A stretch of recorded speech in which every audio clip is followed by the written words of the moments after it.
జిల్లాల నేతలతో కేసీఆర్ సమావేశం ముగిసింది. కృష్ణా ప్రాజెక్టులపై పోరాటం చేయాలని నిర్ణయించారు. ఫిబ్రవరి 13న చెలో నల్గొండ పేరుతో భారీ బహిరంగ సభ నిర్వహించనున్నారు. ఇక కృష్ణా జలాలు అలాగే కేఆర్ఎంపీపై వాస్తవాలను ప్రజలకు వివరించడమే టార్గెట్ గా భారీ సభ నిర్వహించనున్నారు.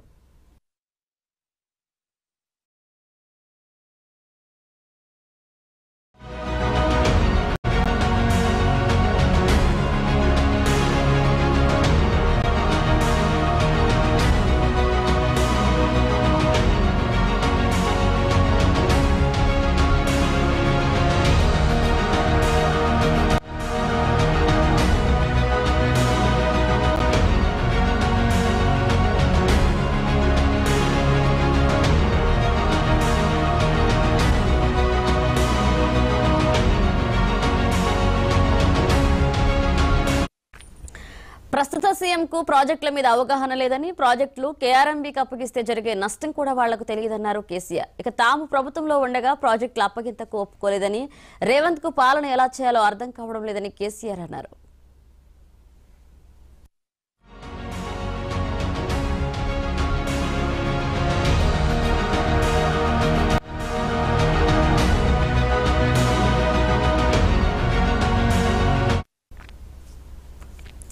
రేవంత్ రెడ్డిపై కేసీఆర్ తీవ్ర వ్యాఖ్యలు చేశారు. తనను తన పార్టీని టచ్ చేయలేరన్నారు. ఇక 10 ఏళ్లలో ఎప్పుడూ కేంద్రానికి తెలంగాణ ప్రాజెక్టులు అప్పగించలేదని, కొత్త సీఎం ఇష్టం వచ్చినట్లుగా మాట్లాడుతున్నారని మండిపడ్డారు కేసీఆర్.